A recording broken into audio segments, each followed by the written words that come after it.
It's obvious. You can view it yourself.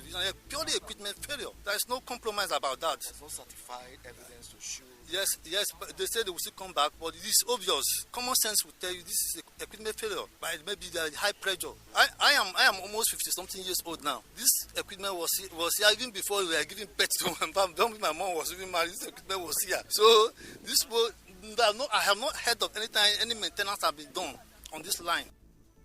The CDC chairman of Aleto says aquatic life was affected by the spill.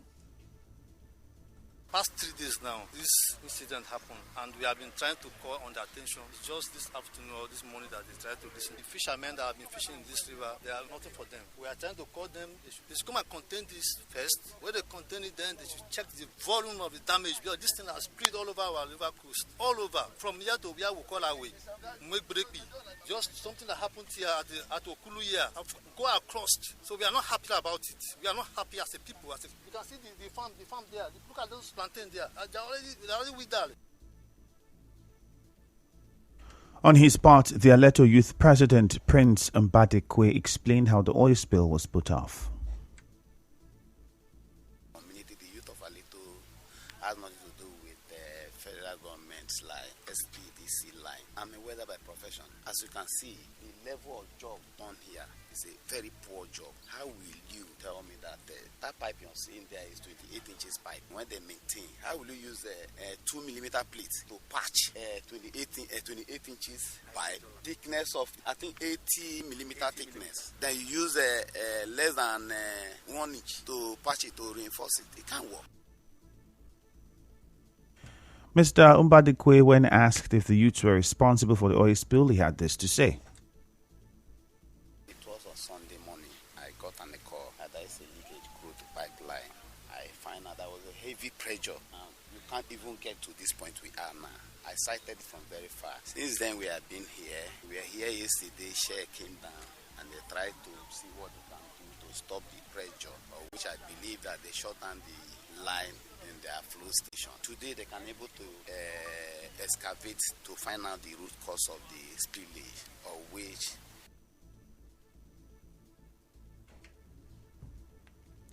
when SPDC owns the manifold line where the oil spill occurred after the weekend. This is the second oil spill recorded on that manifold line. Moving on. Police say the 2 million naira bounty placed on criminal gang leaders Onuigwe Wadi for terrorizing the MOR axis of the River East-West Road in Rivers State has been redeemed. The State Commissioner of Police, Onwanye Emeka, made this known yesterday during a media briefing on how Wadi and his gang were killed during a gun battle. CP Emeka said the MOR local government chairman Chidilo had redeemed the bounty he placed on the gang. The system of policing in this era is carrot and cane. We encourage those who work very hard, and definitely those who have done some of these feats will be encouraged. So I have gotten message that the package is heading here. The State Commissioner of Police said Wadi was killed yesterday morning alongside his 3 gang members, including a female. He said the gang was killed in their hideout in Ogoloma community in Okrika local government area. Operatives of my command, based on intelligent gathering, spotted out a notorious kidnapping gangs headed by one Wodi Amadi male from Eli Brada community in Emoha local government area of Rivers State. And his gangs somewhere at Ogoloma in Okrika local government of Rivers State. On sighting the operatives, the hoodlums opened fire, but were overpowered due to the superior firing power of the police operatives. Wadi Amadi and his gang has been on the wanted list of the police. He has killed policemen, innocent citizens, and has been terrorizing the East-West Road, kidnapping and robbing for ransom, and has made the Eli Brada indigents desert their homes. CP Emeka also said operatives of the command also rescued some kidnapped victims at the Iveku community in Emoha local government area who were traveling from Osun to Rivers State.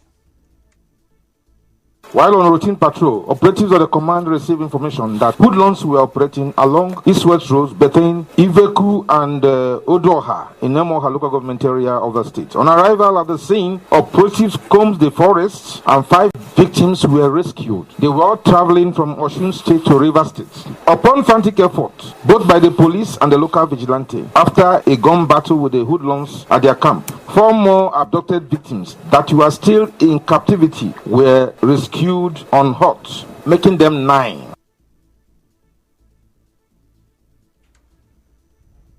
A photo of Wadi lying dead beside 3 of his gang members has been circulating online. Correspondent Emeka Otega reports that the gang has been linked to armed robbery, kidnapping and other criminal activities along the MOI axis of the East-West Road. The most recent was the kidnapping of Justice Azunda, protocol officer to the former Chief of Staff Emeka Woke in Isiodu community. The circumstances caused the chairman of MOI local government area, Dr. Chidi Lloyd, to increase his bounty from 1 million to 2 million naira. Away from that, the new Speaker of the House of Representatives, Tajuddin Abbas, says he won't be a rubber-stamp speaker. He said this during his speech after emerging as Speaker yesterday. He said the 10th Assembly will work in harmony with the executive while exercising the principle of checks and balances. We will work in harmony with the executive arm while upholding principles of checks and balances. Our collaboration will be anchored on the principles of transparency, accountability, and respect for the rule of law. Working closely with my deputy, Right Honorable Benjamin Kalu, we shall provide purposeful leadership in the 10th House of Representatives. The Speaker, however, called on members of the House to work for the interest of their constituents and the nation in general. Honorable colleagues, may I remind all of us that we hold our respective offices in trust for the Nigerians. We must therefore justify the confidence reposed in us by our constituents to represent their interests and work committedly for our dear nation. The new Speaker will represent Zaria Federal Constituency of Kaduna State, scored 353 votes to defeat the former Deputy Speaker of the House, Idris Wase, and Sani Jaji, who both got 3 votes each, while lawmaker Ben Kalu was unopposed as the Deputy Speaker of the House after his nomination by Babajimi Benson, a lawmaker from Lagos State. At the upper chamber, the new Senate President Godswill Akpabio assured Nigerians that the 10th Senate will do their best for the good of the country. I want to assure Mr. President that no matter what name the Senate is called, we are here to do national duties. This Senate is about Nigeria and Nigerians. And so long as the policies that come to these chambers concern the empowerment and upliftment of Nigerians, we shall dwell and deliberate and then have robust debate on them with public hearings. We work closely with the executive arm of government whilst maintaining the normal independence of the legislature. At the start of the first plenary of the 10th National Assembly yesterday, Senator Akpabio got 63 votes and was elected as the Senate President. Senator Jibrin Barau was elected Deputy Senate President. The new Senate President later visited President Bola Tinubu at the State House. He also led the new Deputy Senate President and some members of the Senate to pay former Governor of Rivers State Nyesom Wike an appreciation visit at his residence in Abuja. In the meantime, some Port Harcourt residents say they expect the new Senate President Godswill Akpabio to work for the overall good of the South-South and Nigerians. I would say it's a welcome development. Akpabio also from South-South. Though the president is from South-West, Akpabio is from South-South. It's a good balance this thing. This is the first time that a senator from the South-South are becoming a Senate President. To me, I'm very happy for that. He will do well. And I know that he will remember the South people. In working with Tinubu, things will get better. Yes, he did well when he was governor. For the record that you have, elected or not elected, that is not the issue. See the sign process. The most important thing that can't use the dirty house. They also spoke about their expectations from the 10th National Assembly. For us to make a law that will balance the democracy, let it be seen. We cannot be practicing or known as a country that is practicing democracy, then we are practicing autocracy inside of. No, they should make a law that everybody, irrespective of your level, should benefit from it. We're expecting them to come up with laws that would help govern the country very well. They should pass on bills that will be effective in every sector of the country and that will alleviate the pain of every suffering Nigerian. They should also be able to influence the executive in a way that whatever decision they will take in the nation would affect us positively. Let them try to open border so that things will enter and go out in this country. From there, that will alleviate the level of poverty in this country. And let them try to put the refinery in order. Still ahead, slaughterhouses in River State advised on proper handling of animals following outbreak of anthrax disease in Ghana. Stay tuned. Congratulations.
State have been speaking on the newly signed student loan law. As you may know, the law establishes an education bank to provide interest-free loans to Nigerians seeking higher education, but leader of the National Association of Nigerian Students in Rivers State, Levi Okuru, says the federal government will need to create flexible means for the poor to freely access the loan and avoid processes that will lead to it being hijacked by rich parents and politicians.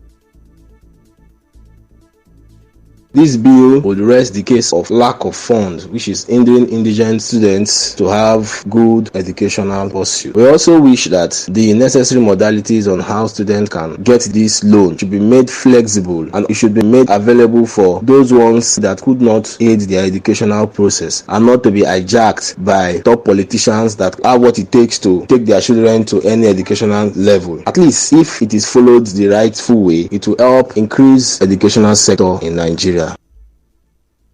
On his part, the SUG Director of Information at the University of Port Harcourt Forum, Fred, wondered how poor students would be legitimately determined. I have an issue on how indigent students will be determined. As a student, I know that even in our environment, almost every student needs money, ranging from textbooks buying, school fees clearing, and some other issues. I think it should trickle down to every student, because how do you determine whose parents is poor and whose parents is not poor? That money should be disbursed to every student. Some undergraduates also spoke on the new student loan law. Well, I can actually say not all students is going to be able to pay back the loan, because most of them are like, if I should take that loan, last I'm going to actually end up in the prison. It's a good one, because it will help to cushion the effect of difficulties that some students and then some of the challenges that we as students will find in tertiary institutions. The conditions therein, I don't think it is too much for a government to say that somebody who wants to get a loan like that should be guaranteed by another person. There should be a guarantor. I don't think it's bad. I don't think certain measures to be put in place, but where I have particular interest in is in the area where it talks about the annual income of the families, maybe their parents or guidance of people who want to apply. If it is followed the rightful way, it will help increase educational sector in Nigeria. A professor of epidemiology in public health, Omosivi Maduka, has advised slaughterhouses and people who handle animals to have a high suspicion of those that exhibit abnormal behavior, fall sick, or suddenly die following the outbreak of the anthrax disease in northern Ghana. Anthrax is an infectious disease that can become fatal if left untreated. Humans can also contract the disease if exposed to infected animals. This disease is commonly found in mammals such as cattle, sheep, goats, camels, antelopes. Professor Maduka, a consultant public health physician at the University of Port Harcourt Teaching Hospital, tells correspondent Martha Okere Kim that such animals should not be put up for consumption. These animals should not be sent to abattoirs, should not be killed, should not be eaten. They should be buried safely. Very similar to the way we talked about burying human beings that had Ebola, 6 feet deep inside the ground. This is not for consumption, because the way we transmit from animals to human beings. So you just want to limit interaction between humans and possibly infected animals.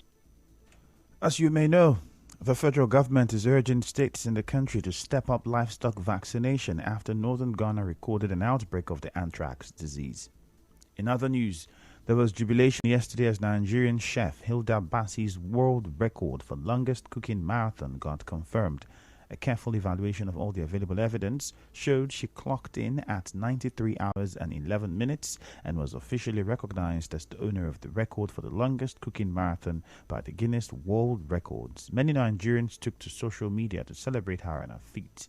Congratulations to her. We'll bring you news from around the world. Former U.S. President Donald Trump has pleaded not guilty to historic charges of mishandling sensitive files at a federal court in Miami, Florida. Mr. Trump is the first U.S. president, current or former, to be hit with a federal criminal indictment.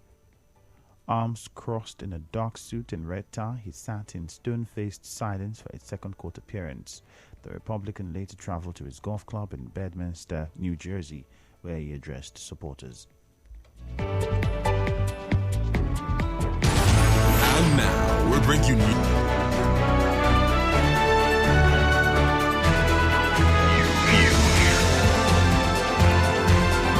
On the news this morning, you heard the official report on Sunday's oil spill in Aleto, Eleme, Rivers State is expected today. The 2 million naira bounty on criminal gang leader Omigwe Wadi has been redeemed. Reactions to trailing emergence of new Senate president. More students have been speaking on the new student loan law. Slaughterhouses in Rivers State advised to properly handle animals. Jubilation as Nigerian chefs record for longest cooking marathon gets confirmed. From the foreign scene, U.S. President Donald Trump has pleaded not guilty to historic court charges. My name is Ifeemi Andrew. Good morning. Win big in the Techno Mid-Year Sales Promo. 10 million naira worth of amazing gifts up for grabs. Buy any Techno Phantom, Camon 20, Spark 10, or Pop 7 smartphones and instantly get cool gifts like bags of rice,